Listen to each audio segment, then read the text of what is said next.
So, a very warm welcome to the program tonight. This is our New Year's Eve program in the afternoon on a day that is not New Year's Eve. So, this was what worked out in the calendar.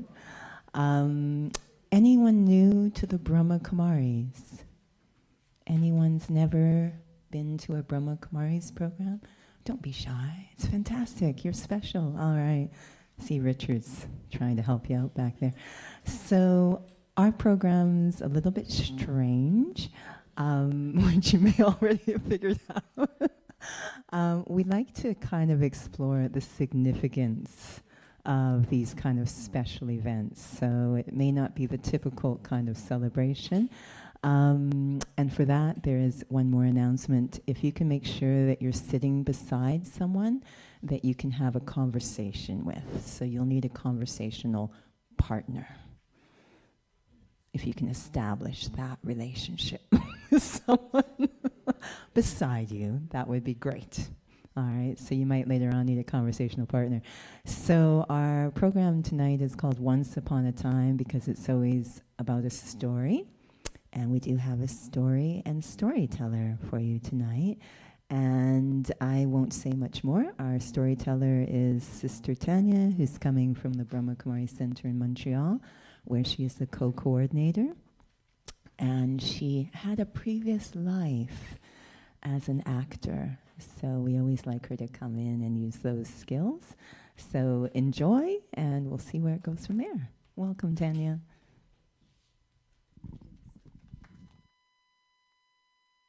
There. Wonderful. Thank you. Minute. So I'll just look and enjoy the view. We're good.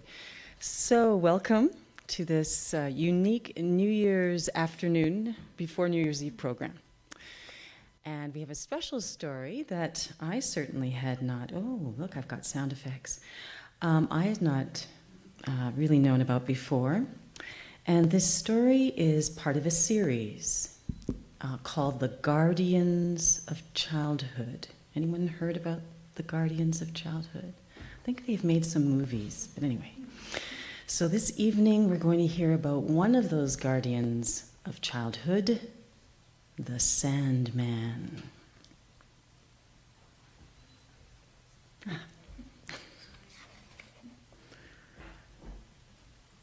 Lovely. There we go, yes. I can feel that something to do with the Sandman is appearing on the screen. Do you need to reposition?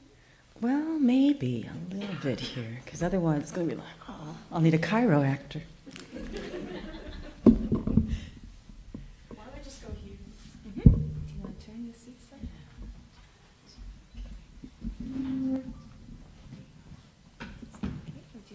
That's good. I'll just take little peeks from time to time, see what you're all seeing. So, The Sandman by William Joyce. Okay, we got a little bit of echo there. Good. All right. Of course, you know the guardians of childhood. You've known them since before you can remember. Om Shanti. Your mic may be too close. My mic may be too close. Oh, too close to the bows. We're getting feedback. Okay. I'm going to do a little dance and go over to the other side. Come with me.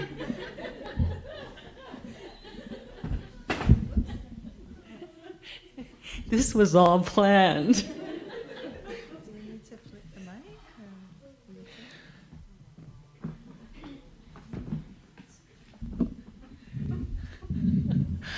I think I can move a few more times, right?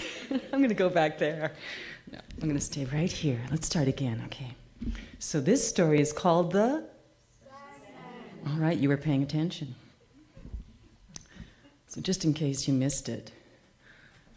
Of course, you know the guardians of childhood. You've known them since before you can remember. And you'll know them until your memories are like twilight. The very first guardian was, wondering if you can guess, the very first guardian was the man in the moon. I didn't know that. The very first guardian was the man in the moon, and it was he who found the others.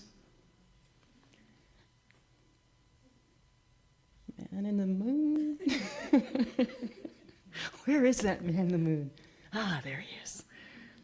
So the man in the moon watches over the children of the earth like a giant nightlight in the sky. He keeps nightmares away. But when the moon is less than full and bright, who will keep the children safe at night?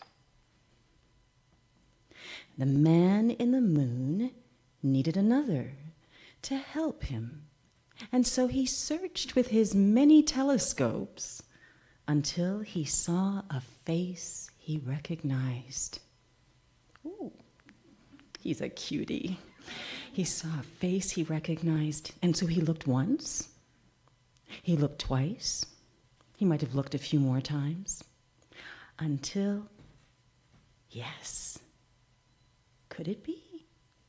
Why, yes, it was the same fellow he once sent a wish to, many once upon a times ago, back when the man in the moon was just a very small boy, back in the time called the Golden Age. The sleepy little fellow's name was... You'll never get it. Sandman Snoozy. Everyone repeat after me. Sandman Snoozy. It's kind of nice to say. Let's do it again. Sandman Snoozy. Oh, yeah. Now, you may know him better as the Sandman. It's not as interesting, but you might know him better that way.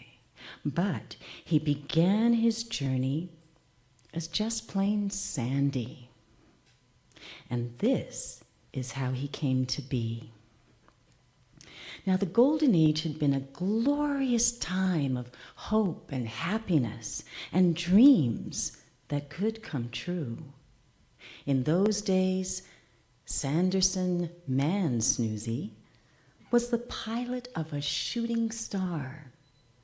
He lived inside his star, jetting through the endless seas of time and space, flying past countless worlds. Anyone who saw the shooting star could make a wish, and wish upon it, just as the man in the moon had done as a little boy. Now, Sandy would send back a dream that would help that person make their wish come true. For a wish always begins with a dream. I didn't know that. Did you know that? A wish always begins with a dream. And that is why he was so sleepy. He was constantly dreaming. Beautiful. Now, of course, all was not sweetness and light, because in this golden age, this particular golden age, not all golden ages are like this, but this particular golden age, there was one who could not abide anything good or kind or gentle. Pitch, the king of the nightmares.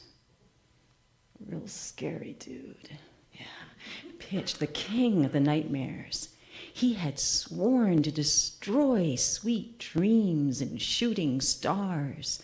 And one by one, he hunted them down, sailing in his nightmare galleon with his dream pilots. Did you know there's such a thing as dream pirates? Yeah, well.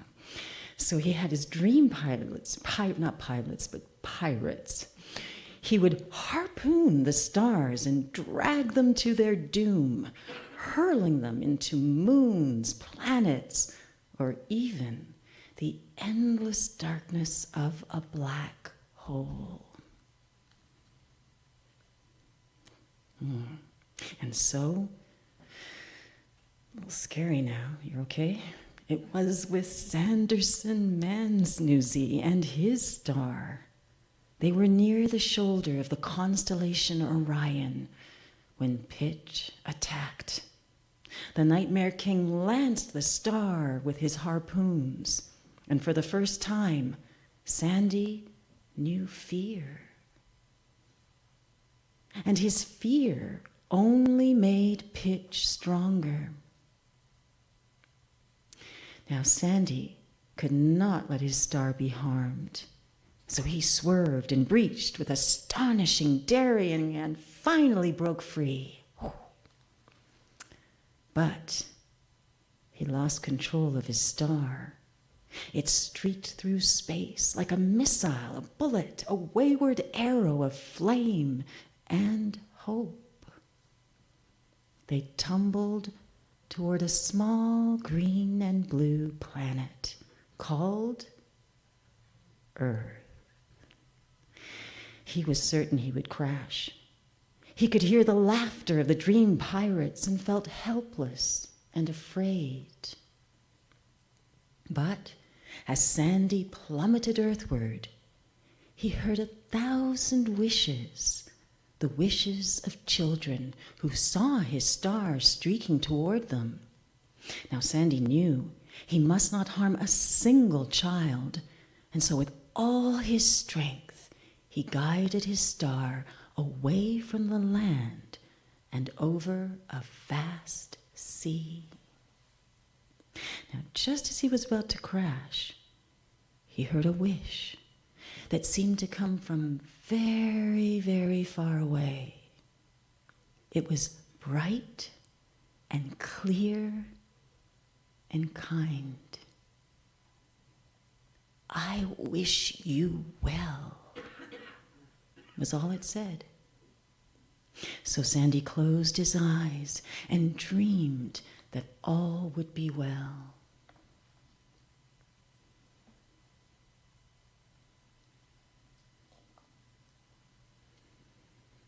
Moments later, they crashed into the ocean. The sky was filled with the blinding light of their impact. Then the light faded. The star had neither sunk nor exploded. It had become a sandy sort of island with long spiraling tendrils of land, and at its center were a number of steep dunes, and at the center of the dunes lay Sanderson Mansnoozy. Oh. Now above his head, sand was swirling into shapes that were peaceful and soothing. The faraway wish had been granted. Sanderson Mansnoozy was well and smiling and fast asleep. From all around came the creatures of the sea.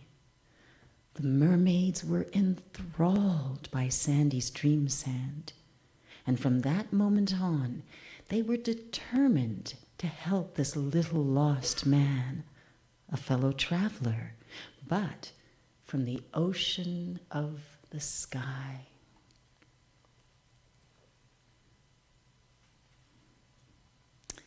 On and on Sandy slept, and on he dreamed, until every grain of sand on his island contained a dream.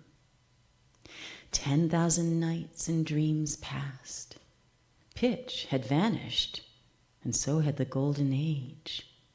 The world changed, the island changed, and Sandy changed.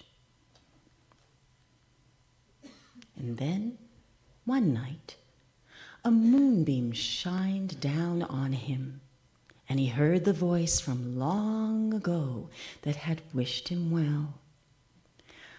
"I wish that you would help," said the voice. And with that, Sandman Snoozy finally awoke. And there in the moonbeam, he could see the man in the moon, who asked, "When the moon's not full and bright, would you keep the children safe at night?" Sandy nodded, for if a wish was made to him, he still felt bound to answer it. And so he walked across the island that had been a star, and he thought, and he thought, and he wondered, and he wondered, how could he help the children of Earth? The sea turtles came to him. Some had once belonged to children and knew of their fear of the dark. The seashells had more to tell. Countless children had held them to their ears to hear the call of the sea. And so the shells had learned their secret joys and sorrows. And so the seashells told him that Pitch's dream pirates still roamed the night in search of sleeping children to hazard. Sandy knew that to help the children, he must once again face his ancient enemies. And so for the second time in his life, he felt afraid. For days and days, his restless mind would not let him sleep. And without sleep, he had no dreams. And without dreams, he could do nothing.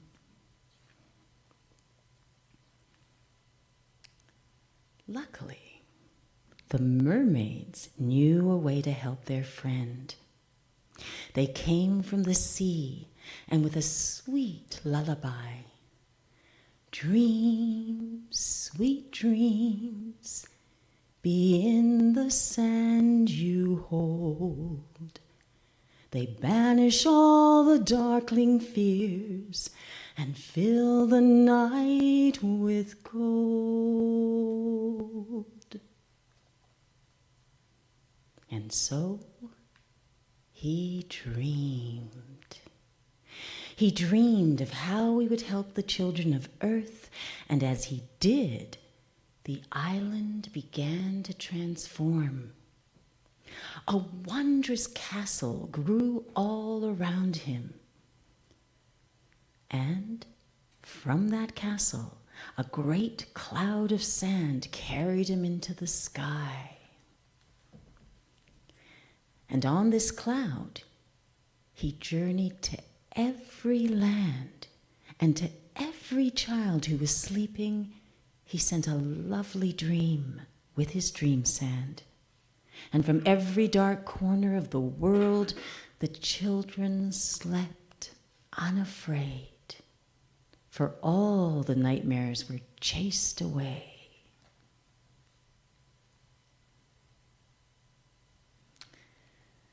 They were chased away by that dream sand, chased up to Sandy's cloud, and as they came, he grabbed each nightmare and said, "You are not real. You are not true. You are nothing." And as Sandy's fear vanished, so did the nightmares. One by one, they turned harmless into golden dream sand. And for the first time in all the history of sleep on Earth, there was not a single nightmare to be had. The moon peeked through the cloudy sky and shone down upon Sandman Snoozy. "You've granted my wish," the man in the moon said to him. "Now I shall grant you a name worthy of your talents." Sandy bowed as the moon declared, "From this moment on, you shall be known as," now get ready for this, "you shall be known as His Nocturnal Magnificence, Sanderson Man Snoozy, Sandman the First, Lord High Protector of Sleep and Dreams." Now, the man in the moon had his first helper. And from that night on, the Sandman has made his rounds, be the sky cloudy or bright, to send forth his dream sand. Now, most every night is filled with sweet dreams. It's rare for dream sand to miss its proper mark, but in case it does, a nightmare might try to sneak into your dream, but you know it's not real. So when you've had a good night's sleep and a wonderful dream, you might thank your gentle friend. Let's see if you remember. His Nocturnal Magnificence, Sanderson Man Snoozy, Sandman the First, Lord High Protector of Sleep and Dreams. A longish name, to be sure, but worthy of a diligent dreamer who started his journey as just plain Sandy. The end.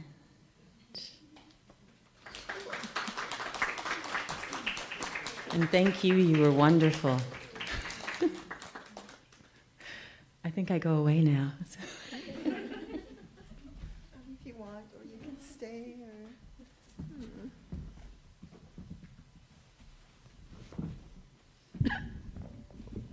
Did you enjoy? Yeah? So this is where I usually have to work, but I'm going to get you to work. I'm going to do nothing.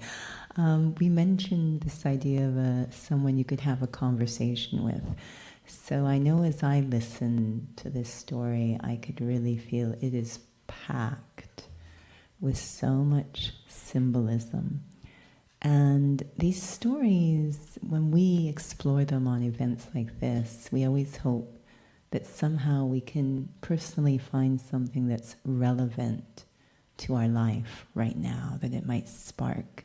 Rather than just being entertainment, there might be something relevant. So we're going to invite you to turn to your conversational partner and explore for a moment what was going on in that story. What symbolically might there be in that story that's relevant, whether it's personally, in terms of community, or more interesting globally to our world today? Is there anything in that story that is useful for us at this time? So go ahead, begin your conversations. All right, Om Shanti. We'll invite you to come back into the larger gathering. How did the conversations go? So I don't know how much you heard, but for the sake of the recording, that was a pretty significant part of the story, was this idea of fears that were coming while asleep, and that they're not real, they're nothing, it's not true, and that we just need to have courage, which can also come from the dream. You don't necessarily have to figure everything out, but just to have that kind of attitude, that fearless attitude, that understanding by connecting to the true self. Was that roughly covering? Okay.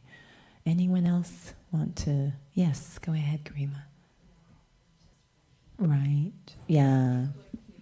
Beautiful part of the story. So I love this idea, again, it was shared that this is part of a series. It includes things like Jack Frost, Easter Bunny, Santa Claus. These are guardians of childhood, which could also be understood as guardians of innocence. And that in that role of being a guardian and very much aware of his purpose as a guardian, even when his life seemed threatened, his star was about to crash, he still had the thought of being a guardian. I must not crash and hurt any child. So he risked his life and went to the ocean, and something beautiful happened just by having that kind of intention. So yeah, very, very beautiful part. And he also, it was a bit of an account, we talk about accounts that you get blessings when you do things from the heart. So this blessing came, we wish you, we wish you well, I wish you well. Yeah, so the guardian received that. Anything else? I'm just going to repeat that one first, if that's okay. So that was very subtle, what you picked up on. They were saying in their conversation, correct me if I'm wrong, but that when the moon was full, then Sanderson Mansnoozy felt more support, but you saw the moon going through phases, so eventually it wasn't so much there, but still to have that faith, that sense that there was that support, and I love it because the moon doesn't actually disappear, it's still there. But to really maintain that connection, even when it doesn't seem that it's there, that support is still there. Was that close to what you... Go ahead, your other point. Yeah, beautiful. So talking about the significance or symbolism of sand, I actually also connected it to time, but the significance of sand, all of these, it was amazing when they said every particle of sand became a dream. So even though it might seem like, and this happens, we dehumanize and just throw out numbers, but each grain of sand was significant and unique and important and helps to contribute to the whole. So was that close? Okay. Anyone else? Thank you. Anyone else want to share? So there was a lot there. I hope I can capture it all. It started with a memory of the moon, which was related to your maternal uncle. Is that right? Chandramama, is that right? So this feeling that it triggered or reminded you of this protection, this support, this comfort that the moon symbolized for you in childhood, and then went on to this idea, again, the fear thing came up, but that what is real, the fears are not real, and the world, which we're starting to get close, I suppose, to the relevance, which might seem very frightening at this time to many people, what really is going on, and this idea that we are eternal beings, we're souls, and we have this relationship with God that we can use as a support to really liberate ourselves from what is not us and get back to what is. So I don't know if we captured everything, but yeah, I found it a very thought-provoking story, and mentioned that our young adults, when they were singing, they dropped a couple of breadcrumbs. One was obviously the night, and in that case, not just any night, but holy night. So they mentioned golden age in this story. And I found it really interesting because, of course, we sleep at night. That's the big deal, is we sleep at night.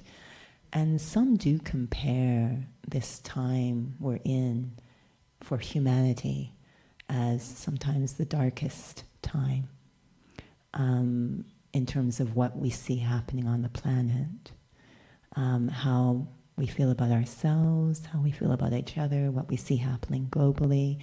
There's an enormous amount of conflict.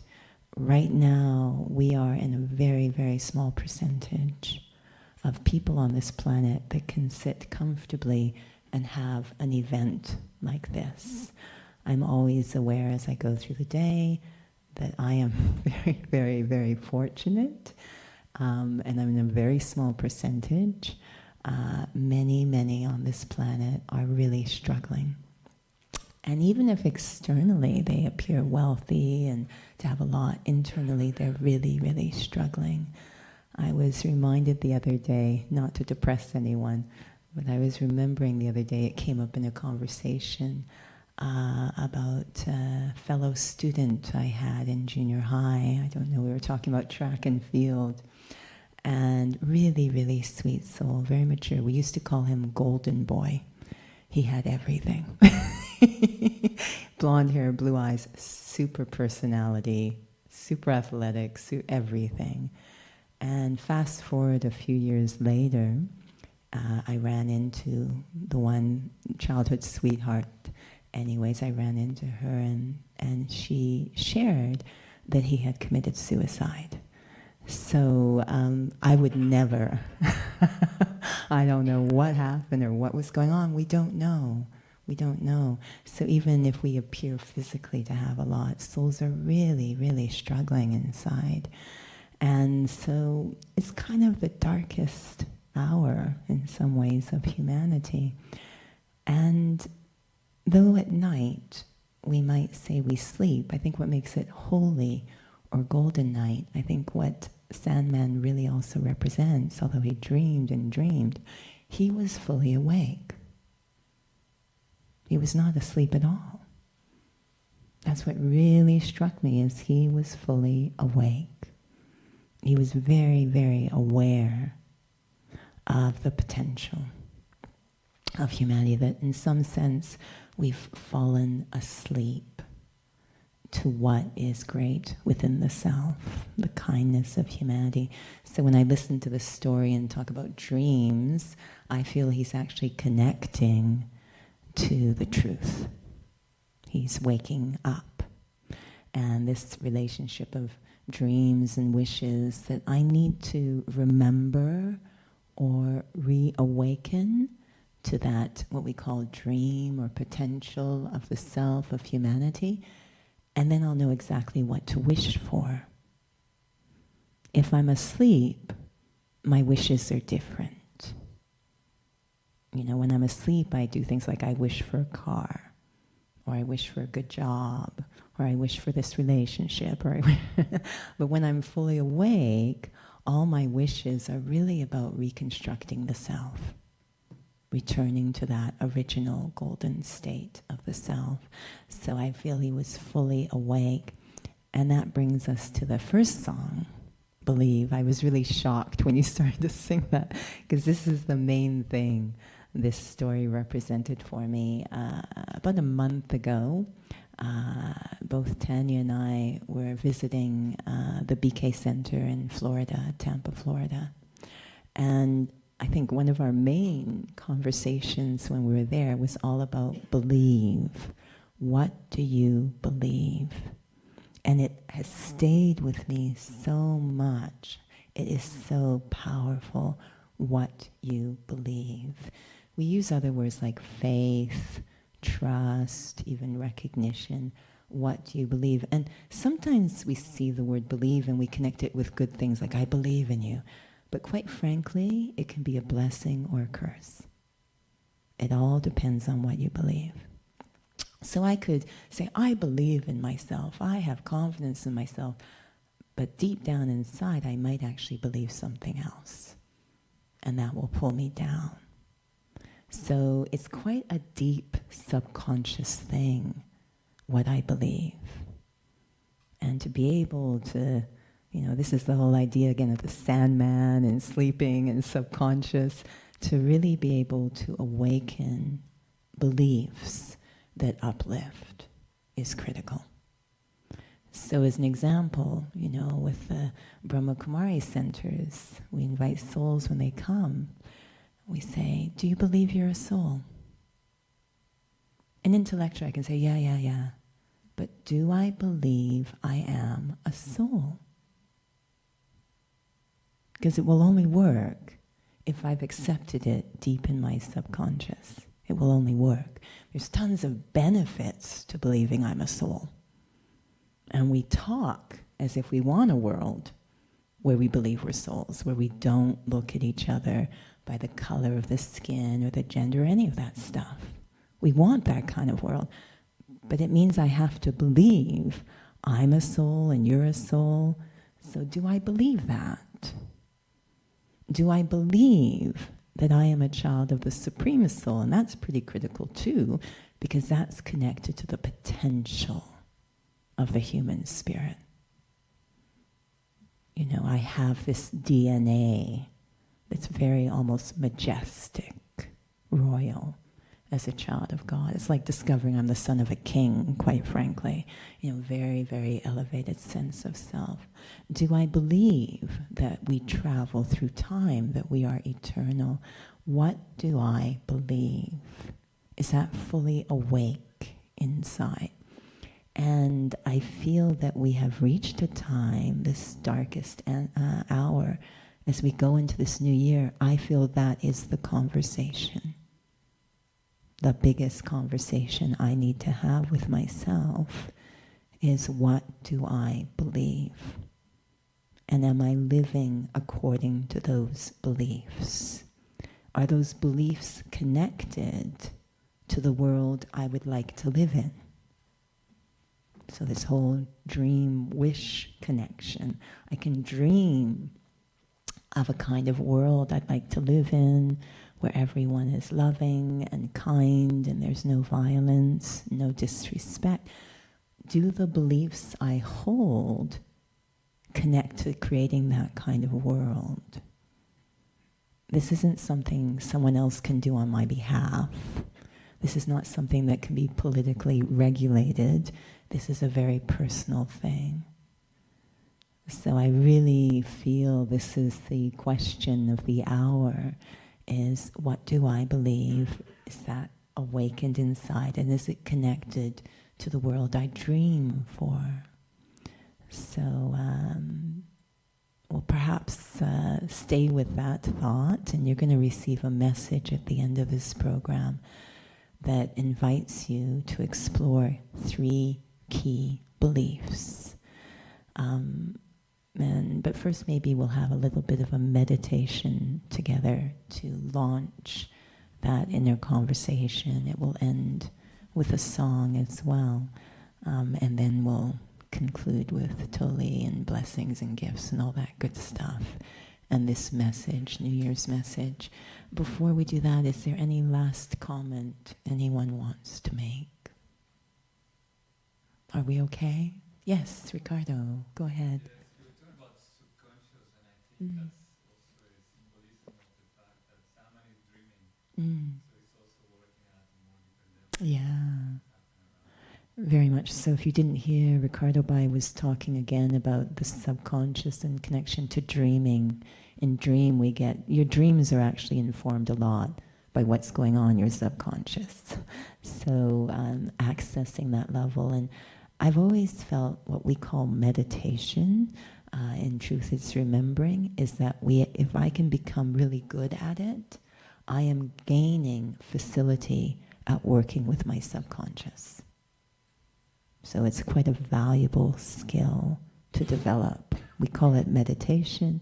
It's actually being very, very good at working with my deep levels of consciousness.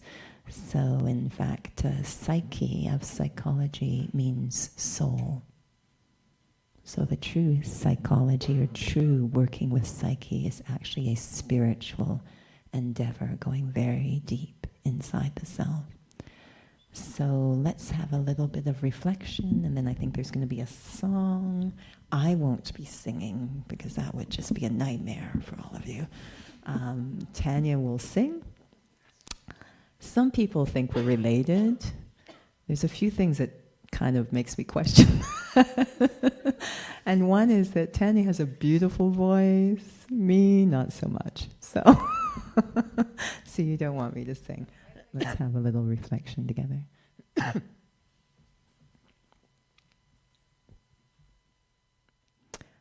I am sitting here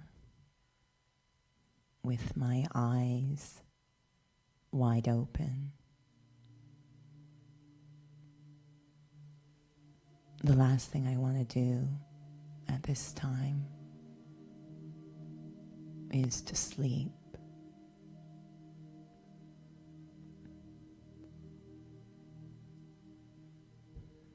I spend most of my day sleepwalking.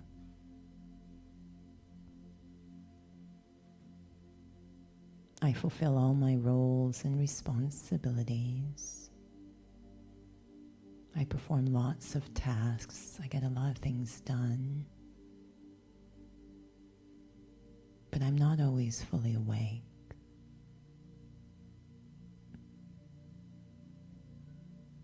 Seated here now, appearing to do nothing, I'm actually doing the most important thing. Waking up. Opening my eye of insight.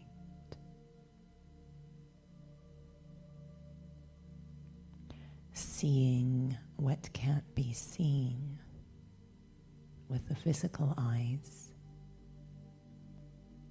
but is very much known by the heart.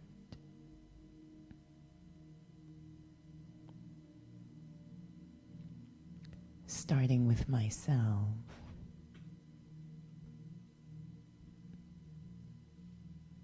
I am so much more than meets the physical eyes.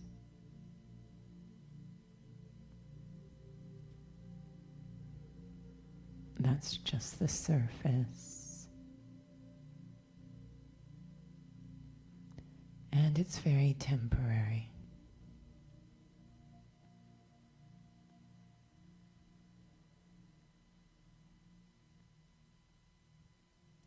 This body in which I sit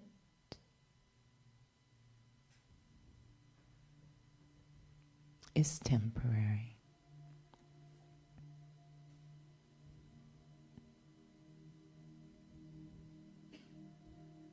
And I am hidden inside, here, thinking, feeling, remembering. Behind the forehead, I observe through the windows of the eyes.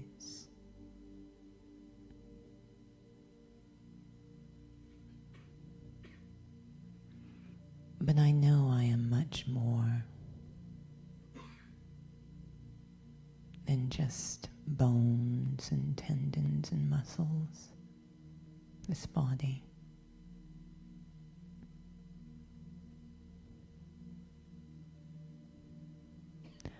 I am an exquisite, subtle being.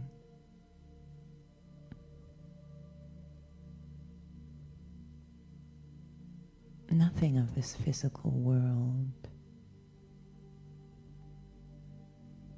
can ever really describe me.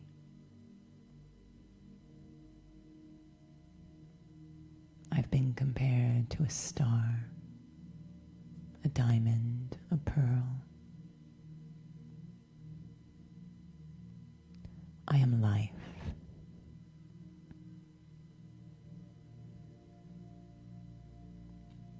I am the life in this body.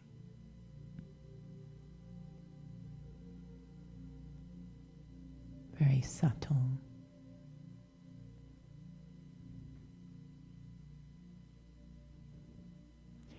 Even the most powerful equipment of science cannot find me.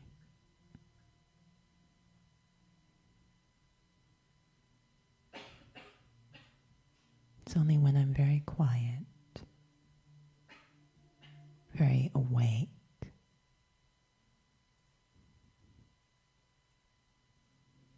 that I can feel my own presence. Not be distracted by the physical.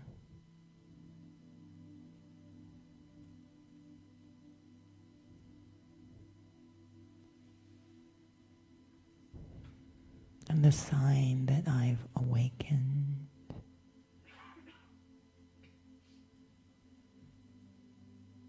that I am experiencing my true self as a soul,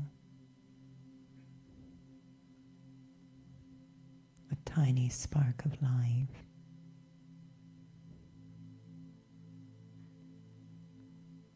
that my humanity returns.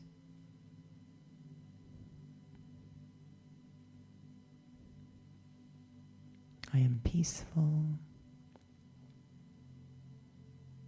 I am kind. I am hopeful, truthful, light. I embody everything I wish for in this world whenever I'm awake.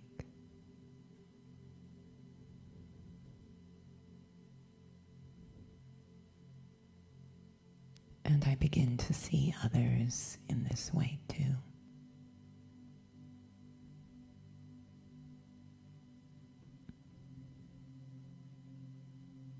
My entire quest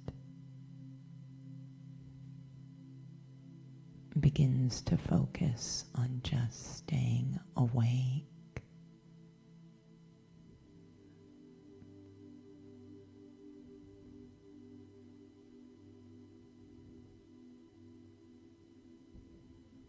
This is the key to restoring humanity within myself and for our world.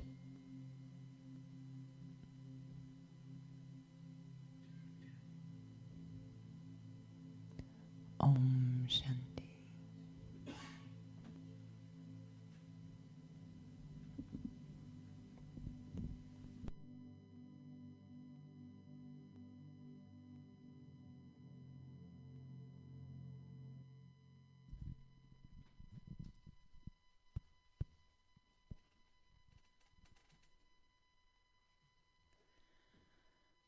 I have a dream,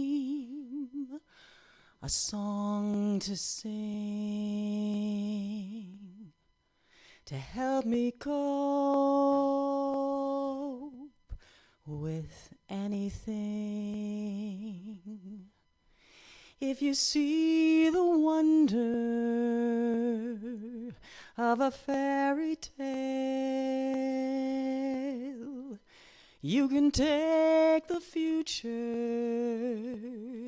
even if you fail.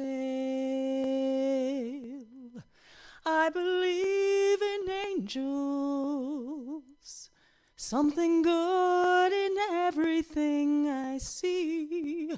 I believe in angels, and when I know the time is right for me, I'll cross the stream. I have a dream. I'll cross the stream. I have a dream. I have a dream, a fantasy to help me through reality. And my destination makes it worth a while, pushing through the darkness, still another mile. I believe in angels, something good in everything I see. I believe in angels, and when I know the time is right for me, I'll cross the stream. I have a dream. I'll cross the stream. I have a dream. I have a dream, a song to sing, to help me cope with anything. If you see the wonder of a fairy tale, you can take the future even if you fail. And I believe in angels, something good in everything I see. I believe in angels, and when I know the time is right for me, I'll cross that stream. I have a dream. I'll cross the stream.